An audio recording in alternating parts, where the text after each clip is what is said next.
Hello everyone. Biology के आज के इस वीडियो के अंदर बहुत ही इंपॉर्टेंट टॉपिक हम डिस्कस करेंगे, एनिमल किंगडम। ये ऐसा टॉपिक है जहाँ से क्वेश्चंस एग्ज़ाम के अंदर बनते ही बनते हैं और मोस्ट डिफ़िकल्ट टॉपिक इसको बोला जाता है साइंस का। क्यों? क्योंकि यहाँ पर हमको बहुत सारी इन्फॉर्मेशन जो है वो कवर करना होती है, बहुत सारा हमको कन्फ्यूजन भी होता है। तो इस लेक्चर में हम सभी चीज़ों का सॉल्यूशन जो है वो निकालने वाले हैं। सबसे पहली चीज़ तो ये कि इस टॉपिक में इन्फॉर्मेशन इतनी ज़्यादा है कि जितना कवर करो उतना कम है। क्वेश्चंस कहीं से भी पूछ लेते हैं और इस टॉपिक को अच्छे से कंप्लीट करने का एक ही रूल है। क्या रूल है वो? इस टॉपिक के ज़्यादा से ज़्यादा आपको क्वेश्चंस लगाने हैं और सही क्वेश्चंस लगाने हैं। तो मैंने टेस्ट सेक्शन में फ्रेंड्स इस टॉपिक के लगभग आपको 100 क्वेश्चन दे रखे हैं। वो ऐसे क्वेश्चन है कि अगर आप उनकी बार बार प्रैक्टिस करोगे तो आपको उसी टेस्ट में से एग्जाम के अंदर क्वेश्चन जो है वो देखने को मिल जाएंगे। अब टेस्ट लगाने से पहले थोड़ा सा हमारा कॉन्सेप्ट जो है वो क्लियर होना चाहिए और एक अच्छी थ्योरी जो है वो हमारी कवर होना चाहिए। तो इस वीडियो में मैं आपको जो भी इन्फॉर्मेशन दूंगा वो टू द पॉइंट ऐसी इन्फॉर्मेशन है, सीधे एग्जाम पॉइंट ऑफ व्यू से आपके लिए बहुत ही ज़्यादा बेनिफिशियल होने वाली है और आपके सारे डाउट भी क्लियर हो जाएंगे। तो चलिए स्टार्ट करते हैं हमारे वीडियो को। छोटे छोटे पॉइंट सारे बताऊंगा जहाँ से एग्जाम में क्वेश्चन जो है एग्जामिनर पूछता है, तो ध्यान से समझते चलिएगा। जीव विज्ञान की फ्रेंड्स हम बात कर रहे हैं तो बायोलॉजी की दो शाखाएं हमने बात करी थी, एक है बॉटनी और दूसरी है जूलॉजी, जंतु विज्ञान। इस जंतु विज्ञान जूलॉजी वाली शाखा के अंदर ही हम क्या करते हैं, जो एनिमल्स होते हैं, जंतु होते हैं, उन्हीं का अध्ययन हम करते हैं। बॉटनी के अंदर हम जो प्लांट्स होते हैं उनकी स्टडी करते हैं, जिसे वनस्पति विज्ञान बोलते हैं। तो हम जूलॉजी की बात कर रहे हैं, जंतु विज्ञान की बात कर रहे हैं, जिसमें हम एनिमल किंगडम वाले टॉपिक को अच्छे से कंप्लीट कर रहे हैं। तो फ्रेंड्स सबसे पहले हम जूलॉजी की बात कर रहे हैं। तो जूलॉजी का फादर किसे कहा जाता है? तो सबसे पहले अरस्तु ने 340 ईस्वी पूर्व में जंतु इतिहास नामक एक किताब लिखी थी। इसलिए अरस्तु को जूलॉजी का क्या कहा जाता है? जनक कहा जाता है, फादर कहा जाता है। अब इस जूलॉजी के अंदर अलग अलग प्रकार के हमको जीव जंतु देखने को मिलते हैं, एनिमल्स देखने को मिलते हैं, जिनके नाम के हिसाब से, इनके क्लासिफिकेशन के हिसाब से इन सभी जंतुओं को अलग अलग कैटेगरी में जो है वो बांटा गया है। इसे क्या कहा जाता है? टैक्सोनॉमी कहते हैं, वर्गीकी कहते हैं, जिसमें हम जंतुओं के अलग अलग समूह की स्टडी करते हैं। यहाँ पर एक चीज़ ध्यान दीजिएगा, 1735 ईस्वी में कैरलोस लिनियस ने अपनी एक बुक में, जिसका नाम है सिस्टेमा नेचुरी, इस सिस्टेमा नेचुरी नामक बुक के अंदर उसने 4000 से ज़्यादा जीवों का क्या करा है? क्लासिफिकेशन किया है। इसीलिए कैरलोस लिनियस को फादर ऑफ मॉडर्न टैक्सोनॉमी कहा जाता है। फादर ऑफ जूलॉजी किसे कहते हैं? अरस्तु को कहते हैं। और फादर ऑफ मॉडर्न टैक्सोनॉमी किसे कहते हैं? कैरलोस लिनियस को कहते हैं। ये काफ़ी इंपॉर्टेंट है, एग्जाम में क्वेश्चन पूछ लेते हैं, इसलिए ध्यान रखिएगा और इनकी बुक का नाम ज़रूर ध्यान रखिएगा, सिस्टेमा नेचुरी। तो फ्रेंड्स अगर हम बात कर रहे हैं प्राणियों की, जंतुओं की बात कर रहे हैं, ऑर्गेनिज्म की बात कर रहे हैं, तो ये दो टाइप के होते हैं बेसिकली, यूनिसेलुलर ऑर्गेनिज्म और दूसरा होते हैं मल्टी सेलुलर ऑर्गेनिज्म। एक कोशीय प्राणी जिनके पास में एक सेल होती है, दूसरे होते हैं जो मल्टीपल सेल से मिलकर बने होते हैं, मतलब बहुकोशीय प्राणी, मल्टी सेलुलर ऑर्गेनिज्म। ठीक है, तो ये दो टाइप के बेसिकली प्राणी जो होते हैं वो देखने को मिलते हैं। अब एक कोशीय प्राणी जो होते हैं, यूनिसेलुलर ऑर्गेनिज्म जो होते हैं, उसके अंदर एक फाइलम आता है, एक समूह आता है, जिसे क्या कहा जाता है? प्रोटोजोआ फाइलम कहते हैं, प्रोटोजोआ संघ कहते हैं। तो हमको ये एक स्टडी करना है इसके अंदर। वहीं अगर हम मल्टी सेलुलर की बात करें तो उसके अंदर हमको 9 फाइलम पढ़ना है, 9 संघ के बारे में हम स्टडी करेंगे, जैसे कि Porifera, Coelenterata, Annelida, arthropoda, Mollusca, chordata जैसे फाइलम जो है वो हम पढ़ेंगे मल्टी सेलुलर ऑर्गेनिज्म में।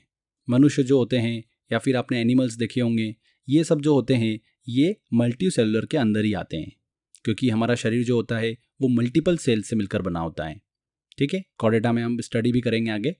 तो मैंने आपको ये बताया फ्रेंड्स कि प्राणी जो होते हैं वो बेसिकली दो प्रकार के होते हैं, यूनिसेलुलर ऑर्गेनिज्म और मल्टी सेलुलर ऑर्गेनिज्म। अब बिफोर हम एक एक करके इन फाइलम की स्टडी करें, उससे पहले कुछ बेसिक कॉन्सेप्ट है वो हम थोड़ा सा क्लियर कर लेते हैं। देखिए, कोई भी जीव होता है उसकी जब एम्ब्रियोनिक स्टेज होती है, मतलब उसका शरीर जब बनना स्टार्ट होता है, एम्ब्रियोनिक मतलब भ्रूण वाली स्टेज जो होती है, ठीक है, तो उस दौरान 3 लेयर का निर्माण जो है हमको देखने को मिलता है। किसी किसी जंतु जीव में 2 लेयर भी होती है और किसी में 3 लेयर भी होती है। ये जो लेयर होती है बेसिकली इनको क्या कहा जाता है? जर्म लेयर कहा जाता है या फिर बॉडी लेयर कहा जाता है। ये जो बॉडी लेयर, जर्म लेयर होती है, ये सेल्स की ही लेयर होती है। इसको ऐसे देखेंगे, मैंने आपको 3 लेयर बताई, तो सबसे आउटर मोस्ट लेयर जो होती है वो कौन सी होती है? एक्टोडर्म होती है। सबसे अंदर की जो लेयर होती है गट के ऊपर, मतलब आर नाल के वहाँ पर, वो हमको देखने को मिलती है एंडोडर्म। और एक्टोडर्म और एंडोडर्म के बीच में जो हमको सेल लेयर देखने को मिलती है वो होती है मेसोडर्म। तो ये आपको इन्फॉर्मेशन पता होना चाहिए, क्योंकि थ्रू आउट लेक्चर हम जहाँ जहाँ पर भी डिस्कस करेंगे तो अगर आपको ये क्लियर नहीं होगा तो आपको कन्फ्यूजन बहुत होने वाला है। तो इसलिए पहले ये चीज़ क्लियर रख लीजिएगा।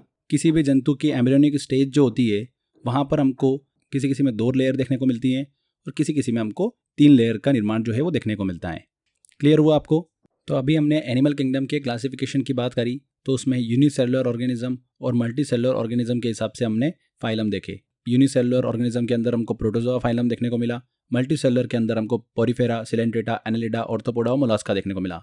अब जो ये मल्टीसेलुलर ऑर्गेनिज्म वाली हम बात कर रहे हैं, ये जितने भी प्राणी होते हैं इनके अंदर हमको सिलोम देखने को मिलता है।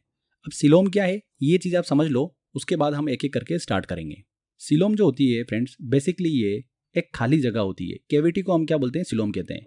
जो बॉडी वॉल होती है, शरीर की जो दीवार होती है, और एलिमेंट्री कैनल जो होती है, आहार नाल जो होती है, जिसे हम गट वॉल भी बोलते हैं, है ना, आहार नाल की परत भी बोलते हैं, उसके बीच में हमको एक खाली जगह देखने को मिलती है, मतलब बॉडी कैविटी देखने को मिलती है, जो कि एक तरल पदार्थ लिक्विड से भरी हुई होती है। उसे ही हम क्या बोलते हैं? सिलोम कहते हैं। क्लियर हुआ आपको? बहुत ही सिंपल लैंग्वेज में हमने समझा, बहुत ही इंपॉर्टेंट है ये। जैसा कि आप मैप में देख सकते हैं, ये बॉडी वॉल है, यहाँ पर हम देखें सेंटर के अंदर, तो ये एलिमेंट्री कैनल हो गई या फिर गट वॉल, इसको समझ लेते हैं। इसके बीच में जो खाली स्पेस हमको दिख रही है, जहाँ पर ये तरल पदार्थ भरा हुआ है, इसी को क्या बोलते हैं? सिलोम कहते हैं।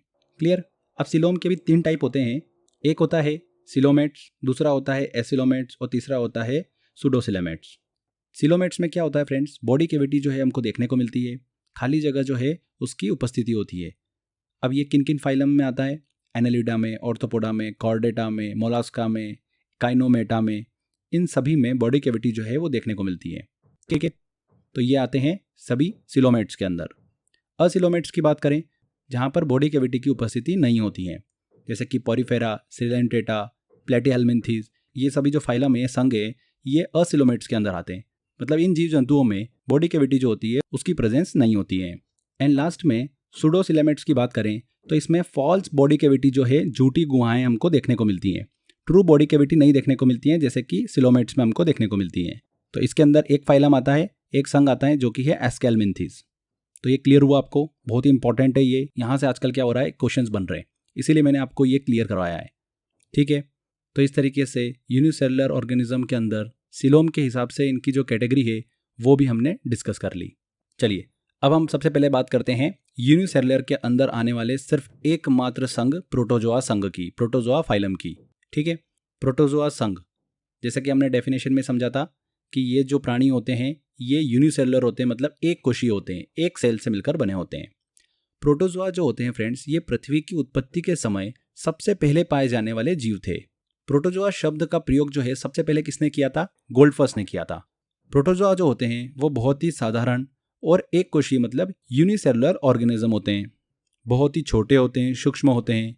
इस फाइलम के अंदर जो जंतु होते हैं उनकी बॉडी में हमको टिश्यू और कोई भी ऑर्गन जो होते हैं वो नहीं देखने को मिलते हैं। टिश्यू की बात कर रहे हैं हम। टिश्यू क्या होता है? देखिए, किसी भी जंतु की जो बॉडी होती है, किसी भी जीव की जो बॉडी होती है, वो सेल से मिलकर बनी होती है। एक ही तरीके के ग्रुप ऑफ सेल्स को ही क्या बोलते हैं? टिश्यू बोलते हैं। तो प्रोटोजोआ फाइलम के अंदर जितने भी जंतु आते हैं, जितने भी जीव आते हैं, उनकी बॉडी के अंदर हमको टिश्यू और ऑर्गन नहीं देखने को मिलते हैं। क्लियर? इस फाइलम के अंदर इस संघ के जो जीव होते हैं उनकी शरीर की जो बाहरी सरफेस होती है, बाहरी सतह होती है, इसी के रास्ते क्या करते हैं? श्वसन करते हैं, मतलब रेस्पिरेटरी सिस्टम जो होता है इनका काम करता है। एक्सक्रिएशन जो होता है, उत्सर्जन की प्रक्रिया, वो इनकी बाहरी सरफेस के थ्रू ही होती है। तो ये क्लियर हुआ आपको? सबसे इंपॉर्टेंट चीज, एग्जाम में जो क्वेश्चंस पूछेंगे वो इनके एग्जाम्पल से पूछेंगे। तो आपको मैं 5-6 एग्जाम्पल बताऊंगा, इन्हीं में से क्वेश्चन जो है वो पूछे जाते हैं। देखिए, 2 तो सबको पता होते हैं, अमीबा और पैरामीशियम कॉर्डेटम। ठीक है, ये 2 तो बेसिकली सबको पता होते हैं, ये प्रोटोजोआ के एग्जाम्पल हैं। पैरामीशियम कॉर्डेटम को ही चप्पल जंतु कहा जाता है, चप्पल के आकार का दिखता है ये, इसीलिए इसको चप्पल जंतु कहते हैं। तीसरा आता है सबसे मोस्ट इंपॉर्टेंट, यूग्लिना। इसको ग्रीन प्रोटोजोआ के नाम से जानते हैं। अभी एसएससी में क्वेश्चन पूछा था कि इनमें से किसे ग्रीन प्रोटोजोआ कहते हैं। 4 ऑप्शन आपको दे दिए, उसमें से यूग्लिना भी था, तो यूग्लिना को ही कहते हैं ग्रीन प्रोटोजोआ। ठीक है, ऐसे क्वेश्चन एग्जाम में बनते हैं। इसके बाद अगला एग्जाम्पल है ट्रिपेनोसोम गैबियंस। ये बहुत इंपॉर्टेंट है। इस प्रोटोजोआ के कारण स्लीपिंग सिकनेस रोग हो जाता है और सीसी मक्खी जो होती है वो इस प्रोटोजोआ का वाहक होती हैं। इसके बाद आता है वेरी वेरी इंपॉर्टेंट, एसिटेबुलेरिया। एसिटेबुलेरिया जो है ये फ्रेंड्स यूनिसेलुलर ऑर्गेनिज्म का सबसे बड़ा जीव है। मतलब जो प्रोटोजोआ फाइलम है इसमें सबसे बड़ा जो जीव है वो कौन सा है? एसिटेबुलेरिया है। ये सबसे बड़ा एक कोशीय जीव है। सबसे बड़े प्रोटोजोआ की तो बात कर ली, अब सबसे छोटे प्रोटोजोआ की बात करें तो वो कौन सा है? प्लाज्मोडियम है। तो ये चीज़ भी हमारी क्लियर होना चाहिए। ओके, सबसे बड़ा प्रोटोजोआ एसिटेबुलेरिया, सबसे छोटा प्रोटोजोआ प्लाज्मोडियम।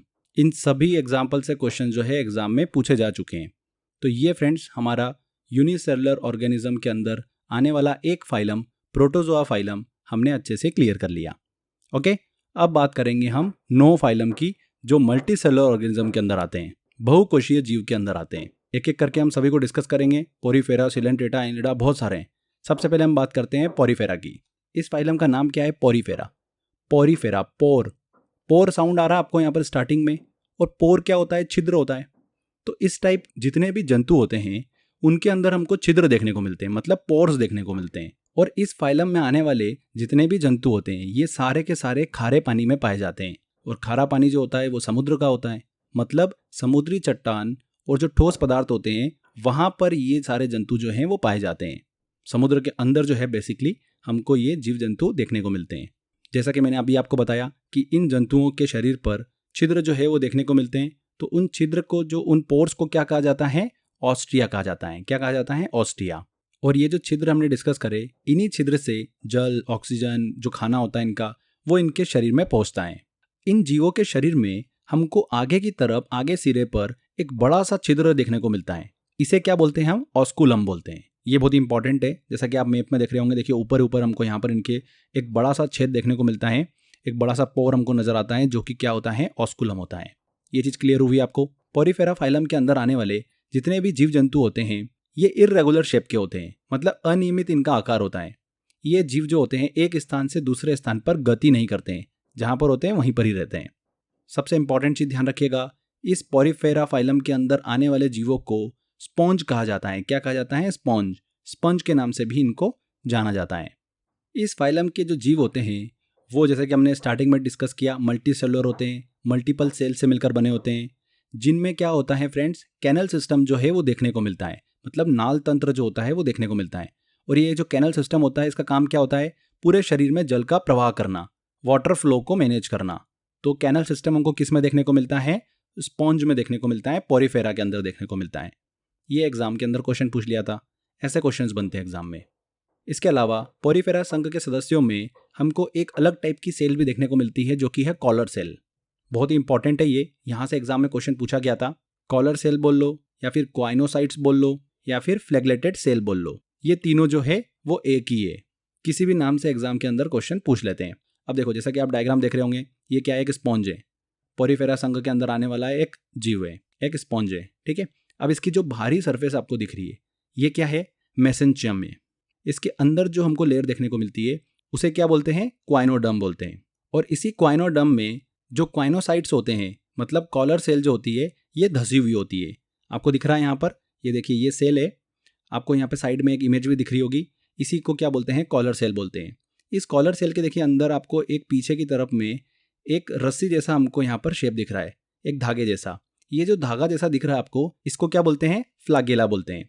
और ये फ्लागेला जो होता है ये शरीर के अंदर जल के बहाव को बनाने का काम करता है। इस स्पॉन्ज के अंदर जो वाटर के फ्लो को मैनेज करने का काम करता है वो कौन करता है? ये फ्लागेला करता है। तो फ्रेंड्स, ये कॉलर सेल जो होती है, फ्लैगलेटेड सेल जो होती है, ये स्पंगोकॉल, मतलब जो हमको ये बीच के अंदर जो कैविटी देखने को मिल रही है, इसको कैनल सिस्टम जो होता है उससे अलाइन करने का काम करती हैं। अगर हम इसको ईजी लैंग्वेज में समझें तो ये स्पंज गुहा जो है, ये स्पंज कैविटी जो है, ये खाली जगह, इसको एंडोडर्मल सेल्स से कनेक्ट करने का काम जो करती है वो कौन करती है? कॉलर सेल करती है। ठीक है, क्वेश्चन कैसा भी पूछा जा सकता है। एग्जाम के अंदर ये क्वेश्चन पूछा गया था कि हमको जो ये स्पंज कैविटी देखने को मिल रही है, स्पंजोकॉल देखने को मिल रहा है, इसको कैनल सिस्टम से अलाइन करने का काम कौन सी सेल करती हैं? तो कौन सी करती हैं? कॉलर सेल करती हैं। तो ये अभी रिसेंटली क्वेश्चन एग्जाम में पूछा गया था। तो ऐसे क्वेश्चन पूछते हैं, इसीलिए हमने इस चीज़ को अच्छे से क्लियर कर लिया है। ये बीच में जो हमको खाली वाला स्पेस दिख रहा है, कैविटी देखने को मिल रही है, ये क्या है? स्पंज कैविटी है, स्पंज गुहा है। तो ये क्लियर हुआ, यहाँ से क्वेश्चन पूछ रहे हैं इसीलिए मैंने आपको थोड़ा सा ये डीप में बताया है। क्लियर हुआ आपको? इसके एग्जाम्पल भी देख लेते हैं हम। संघ पोरीफेरा फाइलम में आने वाला देखिए कौन कौन से एग्जाम्पल है। साइकन है, यूस्पंजिया है, यूप्लेक्टेला है, बहुत इंपॉर्टेंट, और स्पंजिला है। तो ये 4 इसके मोस्ट इंपॉर्टेंट एग्जाम्पल जिनसे क्वेश्चंस पूछे जाते हैं। नेक्स्ट फाइलम आता है फ्रेंड्स हमारा सिलेंट्रेटा। सिलेंट्रेटा संघ जो है इसका नया नाम जो है वो क्या है, निडेरिया है। इसे निडेरिया के नाम से भी जाना जाता है। एग्जाम में पूछा गया था क्वेश्चन ये। इस फाइलम के जो जंतु होते हैं, जो जीव होते हैं, मुख्य रूप से कहाँ पर पाए जाते हैं, समुद्र में पाए जाते हैं। इस फाइलम के अंदर आने वाले प्राणियों की जो स्ट्रक्चर होता है, संरचना होती है, वो धागे की तरह होती है और इन जंतुओं में ब्लड जो होता है वो नहीं देखने को मिलता है। ये चीज़ ध्यान रखिएगा, इंपॉर्टेंट है। ब्लड नहीं होने के बाद भी ये जो जंतु होते हैं ये श्वसन की प्रक्रिया करते हैं, मतलब रेस्पिरेटरी ऑर्गन इनके अंदर नहीं होने के बाद भी ये सांस लेते हैं। तो ये काफ़ी इंटरेस्टिंग चीज़ है, इस चीज़ को आप दिमाग में रखिएगा। इस सिलेंट्रेटा संघ के अंदर आने वाले जितने भी जीव होते हैं उनके अंदर ना तो रेस्पिरेटरी सिस्टम होता है, ना ही एक्सक्रेटरी मैकेनिज्म होता है, ना ही सर्कुलेटरी सिस्टम मतलब परिसंचरण तंत्र होता है। उसके बाद भी ये जो जंतु होते हैं ये सांस लेने का काम करते हैं। क्लियर हुआ आपको? इस संघ के अंदर जो जीव आते हैं उनका जो बॉडी स्ट्रक्चर होता है, बॉडी होती है 2 सेल की परतों से मिलकर बनी होती है। मैंने स्टार्टिंग में आपको बताया था एक्टोडर्म, एंडोडर्म, मेसोडर्म, ये 3 लेयर हमने डिस्कस करी थी। तो सिलेंट्रेटा संघ के अंदर आने वाले जीवों में 2 लेयर हमको देखने को मिलती हैं। एक तो एक्टोडर्म जो कि बाहरी परत होती है और एक आंतरिक परत एंडोडर्म। मेसोडर्म जो होती है बीच वाली लेयर, वो हमको सिलेंट्रेटा समूह में आने वाले जंतुओं के अंदर नहीं देखने को मिलती है। वेरी वेरी इंपॉर्टेंट पॉइंट है ये। तो इसीलिए मैंने आपको स्टार्टिंग में देखिए क्लियर करा था, नहीं तो फिर अगर डायरेक्टली मैं आपको ये बताता तो समझ में नहीं आता आपको। ठीक है, अब हम इसके एग्जाम्पल भी डिस्कस कर लेते हैं जिनसे क्वेश्चन पूछते हैं। 3-4 एग्जाम्पल है इसके। सबसे पहले हम बात करते हैं मूंगा की। इन्हें कोरल्स कहते हैं। मूंगा, कोरल्स, प्रवाल, ये जो होते हैं सामान्यतः कैल्शियम कार्बोनेट के बने होते हैं। इन्हें जो है समुद्र का बगीचा भी कहते हैं। किसे? मूंगा को। आपने ग्रेट बैरियर रीफ के बारे में सुना, जो कि ऑस्ट्रेलिया के हमको पूर्व में देखने को मिलती है। उसका निर्माण जो हुआ है वो इन्हीं जंतुओं के द्वारा हुआ है, इन्हीं मूंगा, इन्हीं कोरल्स के द्वारा उसका निर्माण हुआ है। ये जंतु जो होते हैं ये क्या करते हैं, कैल्शियम कार्बोनेट को स्रावित करते हैं। उसी से ग्रेट बैरियर रीफ का निर्माण हुआ है। ठीक है, ये भी क्वेश्चन एग्जाम में पूछा हुआ है। इसके बाद अगला एग्जाम्पल आता है ब्रेन कोरल। इसी का एक टाइप है ये मेड्रिना परिवार की एक पथरीली मूंगे की जाति है। इसका शरीर जो होता है थोड़ा सा नरम होता है और एक ट्यूब के आकार का होता है। ये जो जीव होता है ये बड़े समूह में एक साथ रहता है। ध्यान रखना, ब्रेन कोरल। नेक्स्ट एग्जाम्पल है इसका हाइड्रा। Very very important. इसकी खोज किसने करी थी? ल्यूवेनह्यूक ने करी थी। और हाइड्रा जो होता है ये मीठे जल में पाया जाता है। हाइड्रा में रक्त नहीं होता है। सिलेंट्रेटा में आने वाले जितने भी जीव जंतु होते हैं उनमें रक्त नहीं होता है, तो हाइड्रा में भी नहीं होता है। और उसके बाद भी ये श्वसन की प्रक्रिया करते हैं। ये क्वेश्चन एग्जाम में एसएससी में पूछ लिया था अभी लेटेस्ट। तो ऐसे क्वेश्चन जो है फ्रेंड्स एग्जाम में बनते हैं।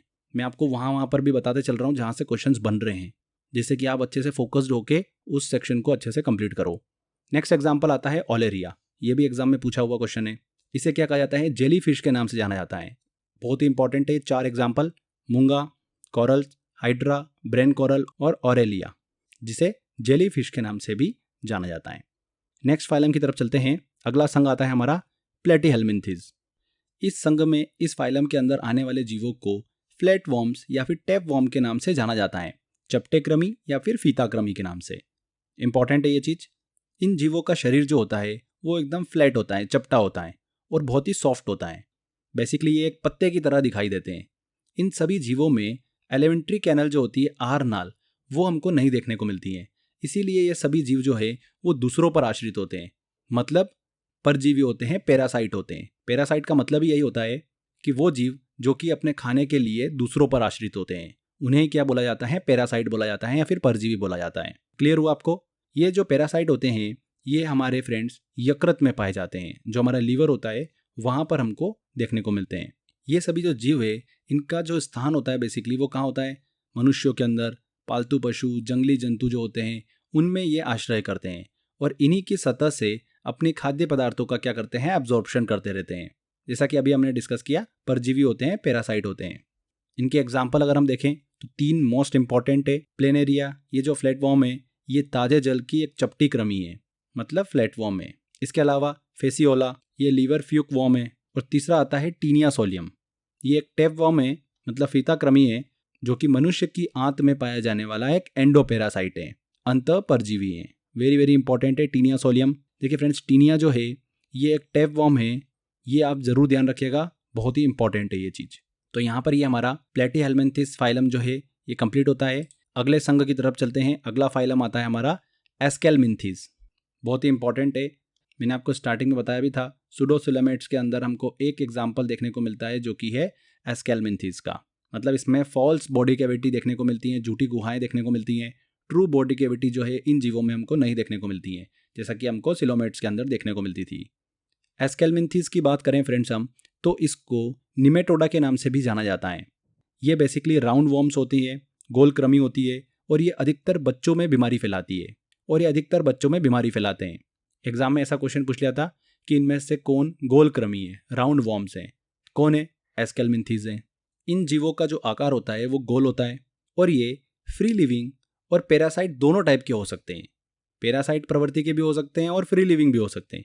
खुद ही अपना खाना भी ढूंढ लेंगे और खाने के लिए दूसरों पे भी आश्रित होते हैं, तो दोनों प्रवृत्ति के होते हैं। इनके एग्जाम्पल की बात करें तो यहाँ पर हमको 2 एग्जाम्पल देखने को मिलते हैं, एस्कैरिस थ्रेडवर्म और पिनवर्म। जो पिनवर्म और थ्रेडवर्म होते हैं ये मुख्य रूप से बच्चों की आंतों में पाए जाते हैं। जो छोटे बच्चे होते हैं उनकी गुदा में, एनल में बेसिकली ये थ्रेडवर्म जो है ये पाए जाते हैं। इससे बच्चों को क्या होती है, काफ़ी चुंचनाहट भी होती है, भूख भी कम लगती है और उल्टियाँ भी हमको देखने को मिलती हैं। तो हम बात करते हैं ना पेट में कीड़े पड़ गए बच्चों के, वो ये होते हैं पिनवर्म और थ्रेडवर्म। क्लियर हुआ आपको? यहाँ से भी क्वेश्चंस बन जाते हैं। अगले फाइलम की तरफ चलते हैं फ्रेंड्स, जो कि आता है हमारा एनेलिडा। छोटा सा ही है पर काफ़ी इंपॉर्टेंट है। एनेलिडा संघ के अंदर आने वाले जो जीव होते हैं, देखिए वो अलग अलग टाइप के हो सकते हैं। कोई पानी में भी रह सकता है, जली भी हो सकता है, कोई स्थलीय भी हो सकता है, पानी के बाहर भी रह सकता है, कोई पैरासाइट भी हो सकता है जो कि खाने के लिए दूसरों पर आश्रित हो, और पैरासाइट नहीं भी हो सकते हैं। तो इस तरीके के प्राणी जो है वो हमको देखने को मिलते हैं एनेलिडा के अंदर। इनका जो शरीर होता है वो खंडों में बटा होता है। अगर हम एग्जाम्पल देखें एनेलिडा संघ के तो उसके अंदर आता है केंचुआ, दूसरा एग्जाम्पल है जोंक। तो ये 2 एग्जाम्पल है जो कि बहुत ही इंपॉर्टेंट है। यहाँ पर केंचुए का आप साइंटिफिक नेम जरूर ध्यान रखिएगा, एग्जाम में पूछा गया था ये फेरेटिमा पोस्थुमा, ये केंचुए का वैज्ञानिक नाम है। साइंटिफिक नेम क्या है इसका? फेरेटिमा पोस्थुमा। क्लियर? चलिए आगे बढ़ते हैं। नेक्स्ट फाइलम हम डिस्कस करते हैं जो कि है ऑर्थोपोडा। प्राणी जगत का ये सबसे बड़ा फाइलम है। ये एनिमल किंगडम के अंदर आने वाला सबसे बड़ा जो फाइलम है, सबसे बड़ा जो संघ है, वो कौन सा है? ऑर्थोपोडा है। तो इसको हम अच्छे से डिस्कस करेंगे। क्वेश्चंस भी यहाँ से बहुत पूछे जाते हैं। ऑर्थोपोडा के अंदर आने वाले जो जीव होते हैं उनके पैर जो होते हैं बेसिकली जुड़े हुए होते हैं। जैसा कि मैंने अभी आपको बताया कि ये प्राणी जगत का सबसे बड़ा संघ है। सबसे बड़ा फाइलम कौन सा है? ऑर्थोपोडा है। इन जीवों के शरीर का जो एक्सोस्केलेटन होता है वो काइटिन नामक एक पदार्थ से बना हुआ होता है जो कि बहुत ज़्यादा कठोर होता है। हमारी पृथ्वी पर लगभग 2/3 ऑर्थोपोडा जीव ही पाए जाते हैं। इस संघ के जंतु जो होते हैं वो जल में भी रह सकते हैं, स्थल पे भी रह सकते हैं, वायु में भी रह सकते हैं, कहीं पर भी हमको देखने को मिल जाते हैं। इनका जो शरीर होता है वो बेसिकली 3 भागों से मिलकर बना होता है। सर, मध्य भाग होता है और पैर होता है। ऑर्थोपोडा संघ के अंदर, ऑर्थोपोडा फाइलम के अंदर हमको इंसेक्टा क्लास भी देखने को मिलती है, मतलब कीट वर्ग भी देखने को मिलता है, जो कि इसी फाइलम की सबसे बड़ी क्लास है। कौन सी? इंसेक्टा क्लास, कीट वर्ग। इस संघ के अंदर आने वाले जीवों में हमको ओपन सर्कुलेटरी सिस्टम देखने को मिलता है, मतलब खुला परिसंचरण तंत्र। अब जो हम पॉइंट डिस्कस करेंगे ये बहुत इंपॉर्टेंट है, एग्जाम में पूछा आता है। इस फाइलम, इस संघ के अंदर जलीय जीव जो होते हैं उसमें जो रेस्पिरेशन प्रोसेस होती है, मतलब जो श्वसन की प्रक्रिया होती है, वो क्लोम के द्वारा होती है, गिल्स के द्वारा होती है।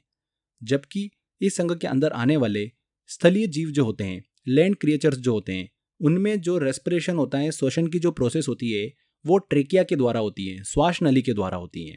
तो ये चीज़ बहुत ही इंपॉर्टेंट है। एग्जाम में ऐसे पूछ लेते हैं आपसे कि इनमें से किस संघ के जो जीव हैं वो अपनी रेस्पिरेशन प्रोसेस जो है, श्वसन की क्रिया जो है, वो क्लोम के द्वारा करते हैं। तो ऐसे छोटे छोटे क्वेश्चंस बन जाते हैं एग्जाम के अंदर, इसलिए ध्यान रखिएगा। अगर हम एग्जाम्पल डिस्कस करें इस फाइलम के तो इसमें आते हैं बिच्छू, मकड़ियाँ, झींगा, केकड़ा, क्रेफिश, सिल्वर फिश, मधुमक्खी, कॉकरोच, टिड्डी, तितली, मच्छर और कान खजूरा। तो ये जितने भी हमने डिस्कस करे ये सभी बहुत ही इंपॉर्टेंट है, जो कि किस में आते हैं? ऑर्थोपोडा के अंदर आते हैं। यहाँ पर हमने कॉकरोच की बात करी तो ध्यान रखिएगा फ्रेंड्स, कॉकरोच का जो ब्लड होता है, रक्त होता है, वो सफ़ेद रंग का होता है। 3 जोड़ी पैर इसके अंदर पाए जाते हैं, और इसके जो हार्ट के अंदर हमको चैम्बर जो देखने को मिलते हैं वो कितने देखने को मिलते हैं? 13 मिलते हैं। 13 कक्ष पाए जाते हैं इसके हृदय के अंदर, हार्ट में। और ये जो अपना रेस्पिरेशन है वो ट्रेकिया के माध्यम से करता है, श्वास नली के माध्यम से ये अपना रेस्पिरेशन प्रोसेस करता है। हार्ट चैम्बर की हमने बात करी यहाँ पर, बेसिकली हार्ट चैम्बर की मदद से दिल से खून का बहाव जो है वो फेफड़ों तक पहुँचता है। क्लियर हुआ आपको? इसके अलावा फ्रेंड्स, जो हमने कीट वर्ग की बात करी, क्लास इंसेक्टा की बात करी हमने, उसके अंदर आने वाले जो जीव होते हैं उनमें 3 जोड़ी टांगे होती हैं, मतलब कुल 6 पैर होते हैं उनमें। कीट वर्ग में 6 पैर वाले जंतु आते हैं, ये चीज़ आप जरूर ध्यान रखिएगा। वो कौन कौन से हैं? कॉकरोच हुए, मच्छर हुए, सिल्वर फिश हुई, क्रे फिश हुई, ये सब कीट वर्ग के अंदर आते हैं, इंसेक्टा क्लास के अंदर आते हैं। अब मकड़ी हुआ, बिच्छू हुआ, ये सब जो है ये कीट वर्ग में नहीं आते। मकड़ी के 8 पैर होते हैं। उसी तरीके से बिच्छू हुआ, घुन हुआ, टिक हुआ, ये सभी जो है इंसेक्टा क्लास के अंदर नहीं आते हैं, कीट वर्ग में नहीं आते। सीधे सीधे क्वेश्चन पूछ लेते हैं एग्जाम के अंदर कि इनमें से कौन सा जो जीव है वो कीट वर्ग में नहीं आता है, और मकड़ी आपको ऑप्शन में दे दिया। तो मकड़ियाँ जो है वो कीट वर्ग में नहीं आती हैं क्योंकि उसके 8 पैर होते हैं, और मैंने आपको बताया कि जो क्लास इंसेक्टा है उसके अंदर जो जीव आते हैं उनके 6 पैर होते हैं। क्लियर? मकड़ियों के केस में ध्यान रखिएगा, जो मादा मकड़ी होती है उसे ब्लैक विडो के नाम से जाना जाता है। इनके 8 पैर होते हैं, 4 जोड़ी आंखें होती है, और इनमें रीढ़ की हड्डी जो होती है वो नहीं होती है। ये बहुत ही इंपॉर्टेंट पॉइंट है। क्लियर हो गया आपको? चलिए आगे बढ़ते हैं। नेक्स्ट फाइलम हम डिस्कस करते हैं जो कि आता है हमारा इकाइनोडर्मेटा। इस फाइलम के जितने भी सदस्य होते हैं ये सारे समुद्री जीव होते हैं। इन जीवों की जो स्किन होती है वहाँ पर हमको कांटे देखने को मिलते हैं। इस संघ में आने वाले जीवों में हमको वाटर कन्वेयंस सिस्टम जो है वो देखने को मिलता है, जल संवहन नाल तंत्र, जो कि इनके घूमने में सहायता प्रदान करता है। इकाइनोडर्मेटा अगर समूह में अगर हम एग्जाम्पल डिस्कस करें तो सबसे मोस्ट इंपॉर्टेंट यहाँ पर स्टारफिश आती है। इसका दूसरा नाम जो है वो क्या है? एस्टेरियस, बहुत ही इंपॉर्टेंट है। सेकंड एग्जाम्पल है समुद्री अर्चिन, इसे अरस्तु का लालटेन भी कहा जाता है और इकाइनस के नाम से भी जाना जाता है। वेरी वेरी इंपॉर्टेंट है, समुद्री अर्चिन को अरस्तु का लालटेन के रूप में जाना जाता है। नेक्स्ट आता है हमारा सी कुकुम्बर, समुद्री खीरा, ये भी इकाइनोडर्मेटा संघ का एक एग्जाम्पल है। एंड लास्ट में आता है ब्रिटल स्टार, जिसे ऑफियोरा के नाम से भी जाना जाता है। ध्यान रखिएगा, ये 4 एग्जाम्पल बहुत ही इंपॉर्टेंट है। और सबसे ध्यान देने वाली बात कि ये सभी जितने भी जंतु है ये सारे मछलियाँ नहीं है। स्पेशली एग्जाम में क्वेश्चन पूछा जाता है स्टारफिश से रिलेटेड कि इनमें से कौन जो है वो मछली नहीं है, ऐसा क्वेश्चन पूछ लेते हैं और ऑप्शन दे देंगे आपको। स्टारफिश उनमें से आपको ऑप्शन में देखने को मिलेगा, तो स्टारफिश एक मछली नहीं है, ये इकाइनोडर्मेटा समूह में आती है स्टारफिश। यहाँ पर हम एक छोटी सी ट्रिक देखते हैं। देखिए स्टारफिश है, स्टार जो होते हैं ये कहाँ पर होते हैं? आकाश में होते हैं। तो फिश आकाश में क्या करेगी? तो ऐसे आप दिमाग में इसको बिल्कुल सेट कर लीजिए, स्टारफिश एक मछली नहीं है। बहुत सारे बच्चे यहाँ पर कंफ्यूज होते हैं। नेक्स्ट हम देखिए फाइलम की तरफ चलते हैं जो कि आता है हमारा संघ मोलास्का। संघ मोलास्का की बात करें तो इस संघ में आने वाले जीवों का शरीर जो होता है बहुत ही मुलायम होता है, इसीलिए इन्हें मोलास्का कहा जाता है। ऐसे जीव जिनका शरीर बहुत ही अधिक मुलायम होता है और उनके शरीर पर विशेष प्रकार का एक कवच देखने को मिलता है CaCO3 का, कैल्शियम कार्बोनेट का एक विशेष प्रकार की शेल हमको देखने को मिलती है, कवच देखने को मिलता है मोलास्का समूह में आने वाले जीवों पर। क्लियर? इस फाइलम के मैक्सिमम जो जीव होते हैं वो समुद्र के अंदर होते हैं, कुछ जो होते हैं वो स्वच्छ जल और सरफेस पे भी पाए जाते हैं। अगर इस समूह में आने वाले जीवों में श्वसन की बात करें कि वो अपनी श्वसन की प्रक्रिया, सांस लेने की प्रक्रिया किसके द्वारा करते हैं, तो वो गिल्स के माध्यम से करते हैं। ध्यान दीजिएगा, पानी में पाए जाने वाले जीवों का मोलास्का जो है ये एक सबसे बड़ा संघ है, सबसे बड़ा फाइलम है। लगभग 8 लाख जो प्रजातियां हैं हमको देखने को मिलती हैं। कुछ इंपॉर्टेंट एग्जाम्पल डिस्कस करें तो ऑक्टोपस आता है इसके अंदर, सीपिया आता है जिसे कटल फिश कहते हैं, सीप आता है, हेलियोटिस आता है, और लास्ट में पायला जिसे घोंगा भी कहा जाता है। क्लियर? तो ये एग्जाम्पल बहुत ही इंपॉर्टेंट है, ध्यान रखिएगा। यहाँ पर हमने ऑक्टोपस की बात करी थी, तो ऑक्टोपस को डेविल फिश के नाम से भी जाना जाता है। इसमें दिमाग जो होता है वो नहीं होता है ऑक्टोपस में, ये एग्जाम में क्वेश्चन पूछ लिया था, इसलिए इस चीज़ को ध्यान रखिएगा। नेक्स्ट फाइलम हम डिस्कस करते हैं फ्रेंड्स, जो कि आखिरी हमारा कॉर्डेटा। संघ कॉर्डेटा को हम डिस्कस करें उससे पहले हम देखिए एक छोटा सा पोर्शन है इसका, हेमिकॉर्डेटा, इसको पहले हम पढ़ लेते हैं फिर कॉर्डेटा की तरफ चलते हैं। तो हेमिकॉर्डेटा की बात करें तो इस संघ के सभी प्राणी जो होते हैं वो समुद्री जीव होते हैं और वॉर्म के लाइक हमको दिखाई देते हैं। जो कृमि होती है वॉर्म, उसके हमको जैसे दिखाई देते हैं। इस फाइलम में आने वाले जो जीव होते हैं उनका शरीर जो होता है वो बेलनाकार होता है। इन जीवों में जो सर्कुलेशन सिस्टम होता है, परिसंचरण तंत्र, वो एक बंद प्रकार का होता है और रेस्पिरेशन जो होता है वो गिल्स के थ्रू होता है। श्वसन की जो प्रक्रिया होती है वो क्लोम के थ्रू होती है, गिल्स के द्वारा होती है। इसके एग्जाम्पल 2 है, पर उन्हीं दोनों से क्वेश्चन जो है वो पूछ लेते हैं। एक है बेलेनोग्लोसस और सेकेंड है सेकोग्लोसस। तो ये 2 एग्जाम्पल इसके वेरी वेरी इंपॉर्टेंट है, काफ़ी ज़्यादा एग्जाम में क्वेश्चन पूछा गया है बेलेनोग्लोसस से, ध्यान रखिएगा इस चीज़ को। चलिए अब आते हैं फ्रेंड्स हम कॉर्डेटा पर। कॉर्डेटा फाइलम डिस्कस करें, बहुत ही इंपॉर्टेंट है, मैक्सिमम क्वेश्चंस हमको यहाँ से भी देखने को मिलते हैं, तो बहुत अच्छे से फोकस होकर इसको पढ़िएगा। देखिए इस संघ की बात कर रहे हैं, इस फाइलम की बात कर रहे हैं, तो इस प्रकार के संघ के अंदर आने वाले जीवों में हमको 4 कॉमन फीचर जो है वो देखने को मिलते हैं। जब इनका डेवलपमेंट होता है उस दौरान हमको 4 फीचर जो है वो इस संघ के अंदर आने वाले जंतुओं में हमको देखने को मिलते हैं। अब ये 4 कॉमन फीचर क्या होते हैं? Notochord, dorsal nerves cord, post anal tail और फेरिंजियल स्लिट्स, मतलब क्लोम छिद्र।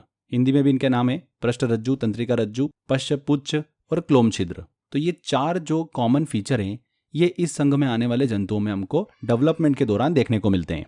अच्छा, एक और चीज़ यहाँ पे ध्यान दीजिएगा कि ये जो 4 कॉमन फीचर की हमने बात करी है, ऐसा नहीं है कि इनकी पूरी होल लाइफ में ये 4 कॉमन फीचर जो है हमको देखने को मिले। जैसे जैसे इनकी बॉडी में डेवलपमेंट होता है कुछ कुछ जो फीचर्स होते हैं इनके वो वेनिश भी हो जाते हैं। जैसे कि अगर हम ह्यूमन का ही देखें, मनुष्य का ही देखें, तो जब हमारा एम्ब्रियो का डेवलपमेंट होता है तब उस दौरान हमको गिल्स देखने को मिलती है। जो मछलियों में जहाँ से श्वसन होता है ना, उस तरीके की हमको गिल्स छिद्र जो है वो देखने को मिलते हैं जहाँ से हमारी श्वसन की प्रोसेस होती है। पर धीरे धीरे जैसे डेवलपमेंट होता जाता है, लंग्स का जब हमारा निर्माण होता है तब वो क्या होते हैं, वेनिश हो जाते हैं। तो इस तरीके से ज़रूरी नहीं है कि ये 4 कॉमन फीचर जो है ये इन जीवों में होल लाइफ में हमको देखने को मिले। समय के साथ में ये फीचर जो होते हैं ये वेनिश भी हो जाते हैं। तो जैसा कि आप यहाँ पर मैप में देख सकते हैं, ये एक एम्ब्रियो है। एम्ब्रियो मतलब भ्रूण है, इसका विकास हो रहा है, इसका डेवलपमेंट हो रहा है। तो शुरुआती स्टेज में देखेंगे आप तो ये एम्ब्रियो के अंदर की तरफ देखिए आपको ऑरेंज कलर की एक यहाँ पर स्ट्रिंग देखने को मिल रही होगी, ये होती है नोटोकॉर्ड। सबसे बैक साइड में हमको एक लॉन्ग कैविटी देखने को मिलती है जो कि है dorsal hollow nerves cord. Front की तरफ में हमको माउथ देखने को मिलता है। एंड नीचे की तरफ में जो हमको यहाँ पर देखिए गिल्स छेद जो देखने को मिलते हैं ये है फेरिंजियल स्लिट्स। एंड देखिए पीछे की तरफ में यहाँ पर ये पोस्ट एनल टेल जो है वो हमको देखने को मिलती है। तो इस तरीके से 4 कॉमन फीचर जो है वो हमको देखने को मिलते हैं एम्ब्रियो के डेवलपमेंट के दौरान। इन चारों को जल्दी से हम क्लियर कर लेते हैं। देखिए नोटोकॉर्ड की बात करें तो ये मेसोडर्म टिश्यू से मिलकर बनी होती हैं, जो हमने स्टार्टिंग में 3 लेयर डिस्कस करी थी। जर्म लेयर, उसमें से देखिए एक मेसोडर्म टिश्यू जो होती है उन्हीं से मिलकर बनी होती है नोटोकॉर्ड।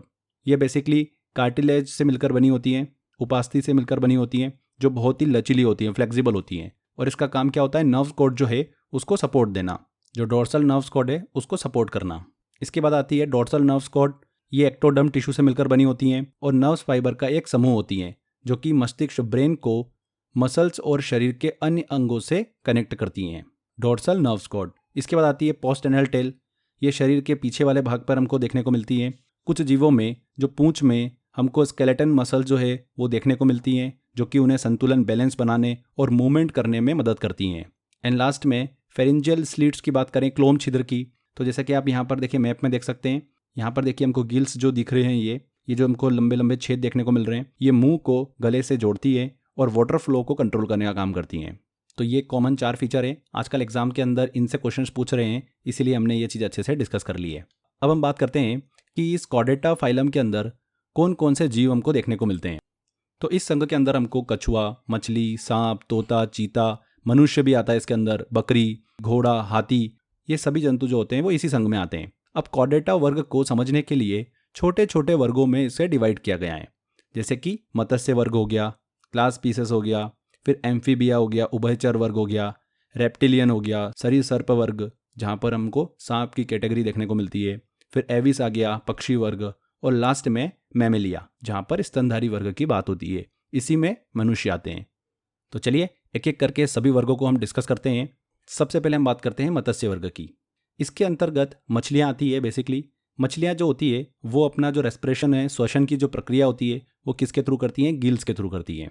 मछलियों का जो हार्ट होता है उसके अंदर हमको 2 चैम्बर देखने को मिलते हैं, 2 कक्ष देखने को मिलते हैं। ये चीज़ आप ज़रूर ध्यान रखिएगा। अगर इसके एग्जाम्पल हम देखें तो उसमें आती है देखिए शार्क। यहाँ पर एक पॉइंट जरूर ध्यान रखिएगा कि शार्क में हमको कोई भी हड्डी जो है वो नहीं देखने को मिलती है।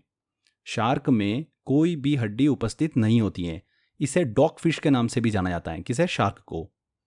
सीधे एग्जाम में क्वेश्चन पूछ लेते हैं कि शार्क में कितनी हड्डियाँ होती है।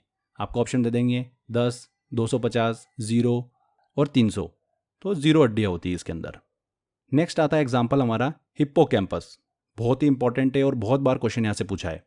हिप्पोकैम्पस को समुद्री घोड़ा या फिर अश्वमीन के नाम से भी जाना जाता है, सी हॉर्स के नाम से। विश्व की सबसे धीमी चलने वाली मछली है ये हिप्पोकैम्पस। इसका नाम क्या है? सी हॉर्स, समुद्री घोड़ा। अब एक इंटरेस्टिंग चीज़ ध्यान रखिएगा, अभी हम आगे पढ़ने भी वाले हैं, मैमल के अंदर पढ़ेंगे हम। समुद्री घोड़ा जो होता है, सी हॉर्स जो होता है, ये एक मछली है, पर समुद्री गाय और समुद्री सिंह जो है ये आते हैं मैमल के अंदर, मतलब स्तनपायी के अंदर। अभी हम आगे स्टडी भी करेंगे। पर आप ये जरूर ध्यान रखिएगा, एग्जाम में बहुत कंफ्यूज करने के लिए क्वेश्चन पूछते हैं। समुद्री घोड़ा एक मछली है, समुद्री गाय और समुद्री सिंह जो है ये मैमल है, ये स्तनपायी में आते हैं। ठीक है, तो ये चीज़ आपको बिल्कुल दिमाग में सेट कर लेना है। इसके बाद अगला एग्जाम्पल आता है गेम्बूसिया। बहुत इंटरेस्टिंग फिश है ये। गेम्बूसिया जो है इसे मॉस्किटो फिश भी कहते हैं, मतलब तालाब कुओं में इसको छोड़ने पर ये मच्छरों को क्या करती है, नियंत्रित करके रखती हैं। तो गेम्बूसिया ध्यान रखिएगा, मॉस्किटो फिश। एंड लास्ट में आती है, इसके बाद आती है स्टोन फिश, पाषाण मछली भी बोलते हैं इसे। स्टोन फिश मतलब इसका भारी स्ट्रक्चर जो होता है एकदम पत्थर जैसा होता है, पता ही नहीं चलता कि मछली है कि क्या है। अगर आप इसको पानी के अंदर देखोगे तो आपको ऐसा लगेगा कि कहीं पत्थर रखा हुआ है, बट ये फिश है, स्टोन फिश। सबसे विषैली मछली होती है स्टोन फिश, सबसे विषैली मछली होती है स्टोन फिश। इसके अलावा भी देखिए इस वर्ग के और भी एग्जाम्पल है, जैसे फ्लाइंग फिश, कॉड से एग्जाम में क्वेश्चन पूछा गया था, टॉर्पिडो, रोहू, कतला, ये सभी जो है इस वर्ग के जंतु हैं। क्लियर?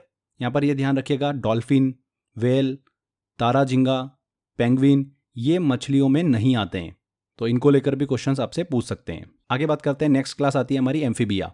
एम्फीबिया देखिए बहुत ही सिंपल तरीके से हम समझते हैं, इस वर्ग में जितने भी जीव आते हैं वो स्थल पे भी रह सकते हैं, सरफेस पे भी रह सकते हैं और पानी के अंदर भी रह सकते हैं, इसीलिए इन्हें उभयचर कहते हैं, मतलब एम्फीबिया कहते हैं। इनके शरीर पर शल्क मतलब स्केल्स जो होती है, बाल, पंख वो नहीं होते हैं, पर इनकी त्वचा जो होती है वो बहुत ही ज़्यादा चिकनी होती है। जो इनकी बाहरी सरफेस होती है वो बहुत ही ज़्यादा चिकनी होती हैं। इस वर्ग में आने वाले जो जीव होते हैं वो अपना श्वसन जो रेस्पिरेशन करते हैं वो इस त्वचा के माध्यम से ही करते हैं, तो ये चीज़ आप ध्यान रखिएगा। कौन कौन से एग्जाम्पल आते हैं देखिए, मेंढक आता है इसके अंदर, हाइलाए आते हैं, सेलामेंडर, एक्सोलोटल और हेलबेंडर। सबसे इंपॉर्टेंट मेंढक ही है इसमें।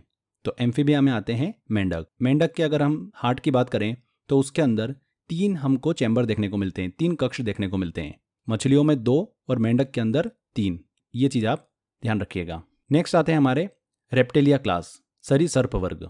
इस क्लास के अंदर आने वाले जो जीव होते हैं वो हमें रेंगते हुए दिखाई देते हैं, स्थलवासी होते हैं, सरफेस पे रहते हैं। कुछ कुछ जीव जो होते हैं वो जल में भी निवास करते हैं। सबसे इंपॉर्टेंट चीज़ कि इस क्लास के अंदर आने वाले जो जंतु होते हैं वो कोल्ड ब्लडेड होते हैं, ठंडे खून वाले होते हैं। ठंडे खून वाले होने से मतलब ये है कि वातावरण के अनुसार ये शरीर का तापमान जो है वो बदल लेते हैं। कोल्ड ब्लडेड होते हैं सरीसर्प वर्ग में आने वाले जंतु।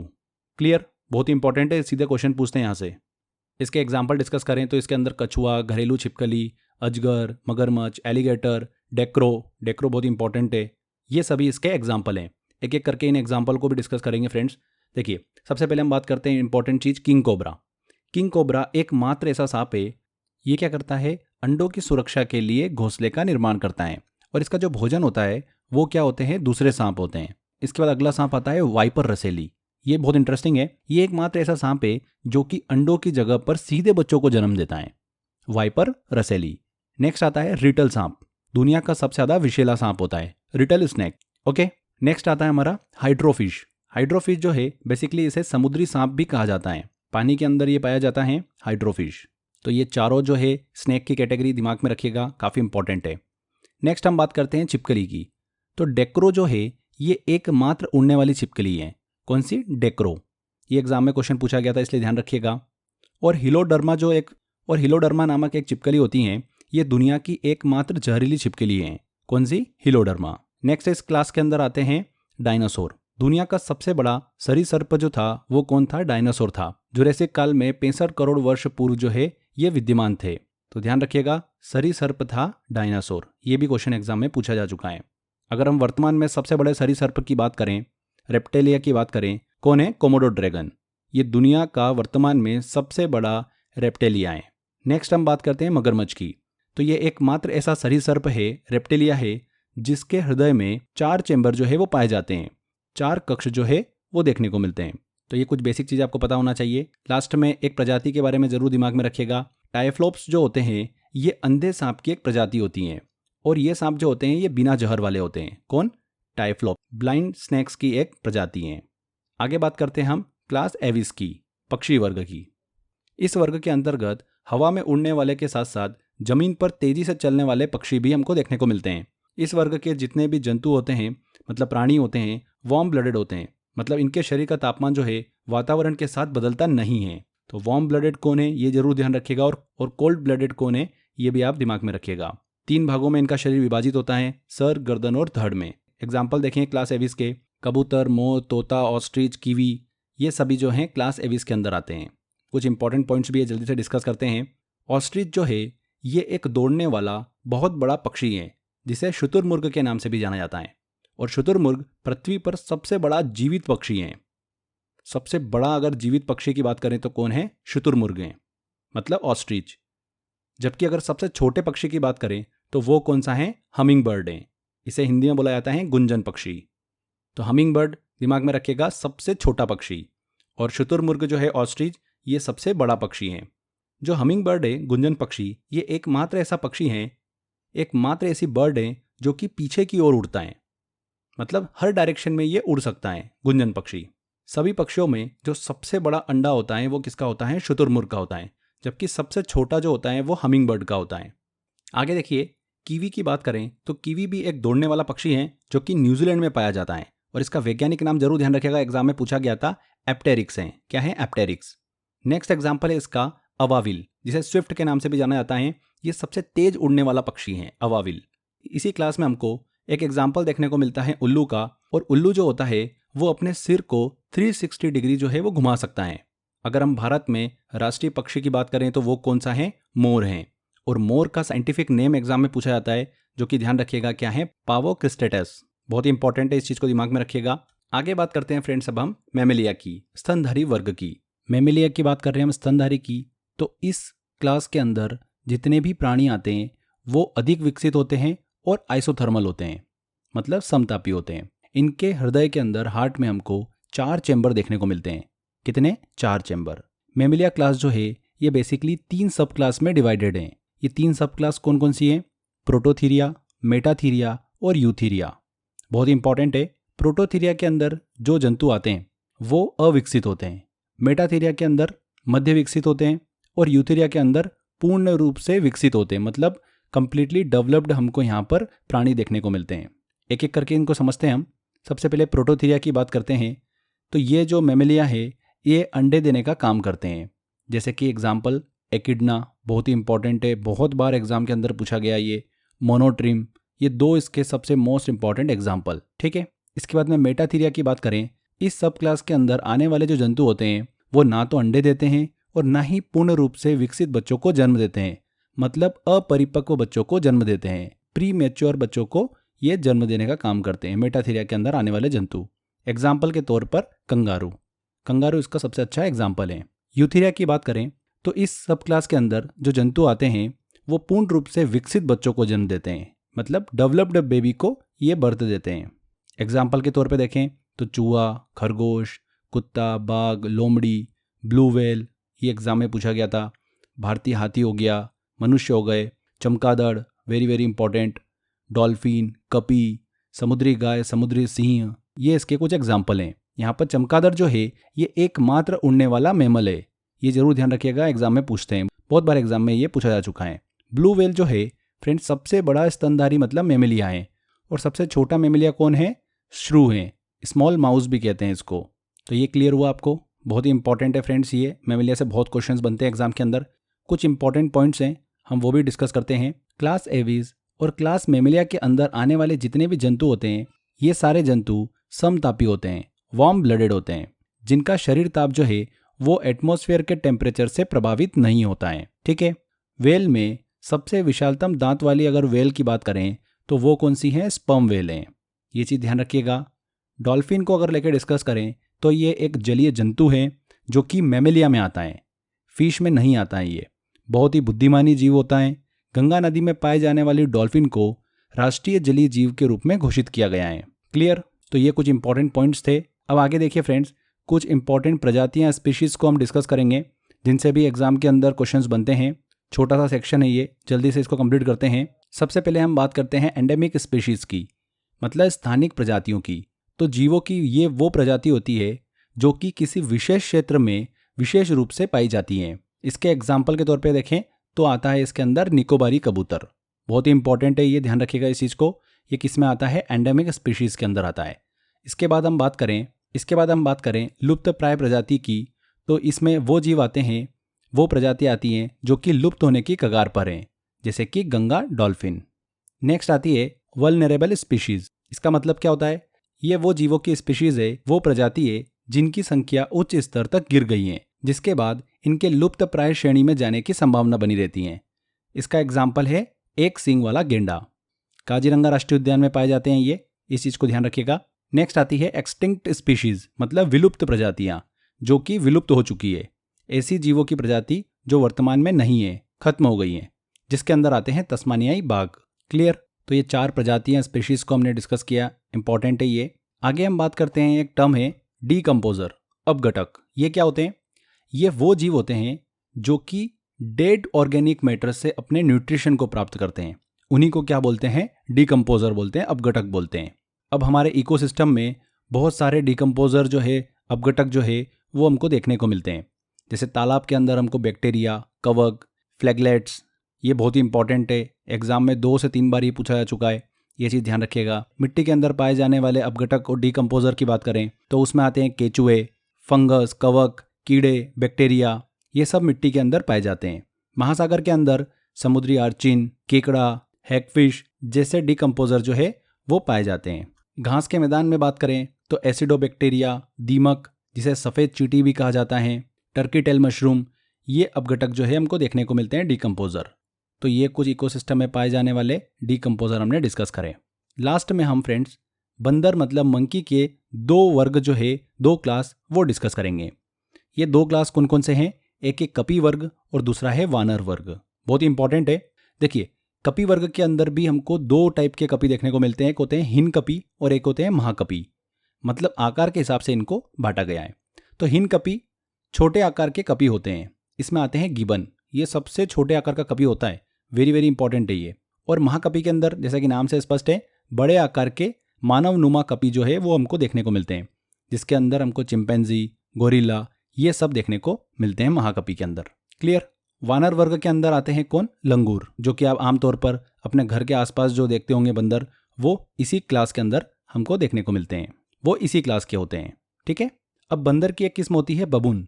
ये जो होते हैं ये विश्व का सबसे बड़ा बंदर होता है। कौन? बबून। ध्यान रखिएगा, इसको एग्जाम में क्वेश्चन पूछा गया था ये। तो ये बंदर की हमने 2 क्लास डिस्कस करी, ज़्यादा नहीं है, इनमें से ही क्वेश्चन जो है एग्जाम में पूछ लेते हैं। लास्ट एक पॉइंट और डिस्कस करके हमारा टॉपिक कंप्लीट होता है। चमगादड़ से रिलेटेड पॉइंट है कि चमगादड़ किस में आते हैं? मेमेलिया के अंतर्गत आते हैं। ये चीज़ जरूर ध्यान रखिएगा। ये ऐसे जीव होते हैं जो कि अल्ट्रासोनिक साउंड को सुन सकते हैं, यही एकमात्र ऐसे जीव हैं जो कि अल्ट्रासोनिक साउंड को सुन सकते हैं, पराश्रव्य ध्वनियों को सुन सकते हैं चमगादड़। ठीक है? तो फ्रेंड्स, यहाँ पर देखिए, ये हमारा एनिमल किंगडम का टॉपिक जो है कंप्लीट होता है। जितनी भी इन्फॉर्मेशन थी वो हमने कंप्लीट करी है। एग्जाम में इस इन्फॉर्मेशन के बाहर आपसे नहीं पूछेंगे, तो अच्छे से जितना मैंने आपको बताया है उसको ध्यान से पढ़ लीजिए और बार बार जो मैंने आपको मॉक टेस्ट दिया एनिमल किंगडम का, उसकी प्रैक्टिस करिए। अप्रॉक्सीमेट मैंने आपको 100 क्वेश्चंस दिए हैं, उसके अंदर लगातार अगर आप वो क्वेश्चंस लगाएंगे तो इन्हीं में से आपको क्वेश्चन जो है वो एग्जाम में देखने को मिलेंगे। बहुत ही इंपॉर्टेंट टॉपिक है, ऑलमोस्ट हर एग्जाम में हमको इस टॉपिक से क्वेश्चन जो है वो देखने को मिलता ही मिलता है। तो जो मैंने आपके लिए थ्योरी प्लान करी है, ये बिल्कुल टू द पॉइंट ऐसी थ्योरी है जिससे एग्जाम के अंदर क्वेश्चन आपके फंसेंगे ही। चलिए एक छोटे से टेस्ट की तरफ चलते हैं, कुछ क्वेश्चंस लेते हैं कि एग्जाम में इस टॉपिक से क्वेश्चन बनते कैसे हैं। देखिए, पहला क्वेश्चन है, टाइफ्लोप्स क्या हैं? बेसिकली टाइफ्लोप्स जो होते हैं ये ब्लाइंड स्नेक्स होते हैं।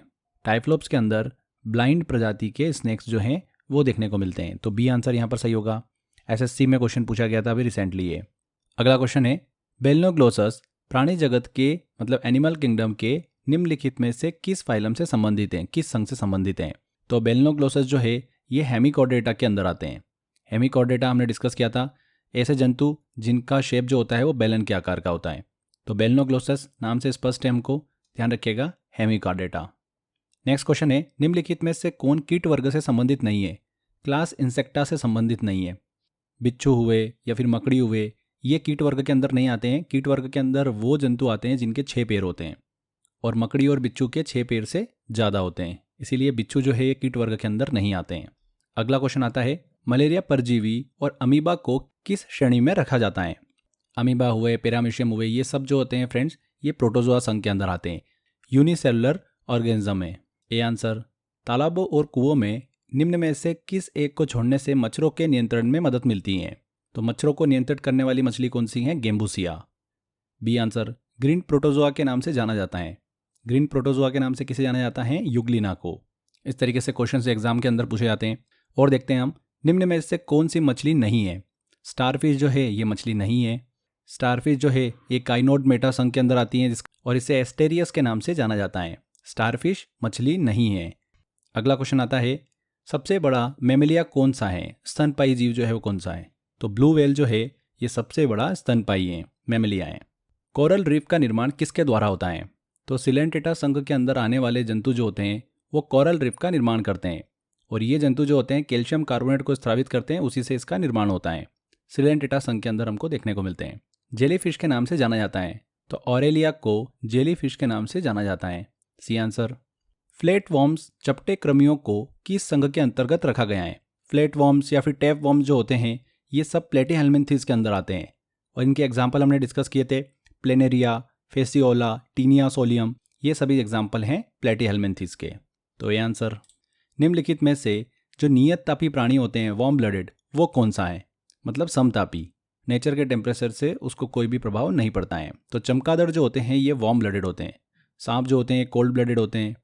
सांप हुए, चिपकली हुए, ये सब कोल्ड ब्लडेड होते हैं। चमगादड़ वार्म ब्लडेड होता है। निम्न में से कौन सा जीव अपनी त्वचा से सांस लेता है? तो मेंढक जो होते हैं ये अपनी त्वचा से सांस लेते हैं। अगला क्वेश्चन आता है, इनमें से कौन सा एक सबसे बड़ा बंदर है?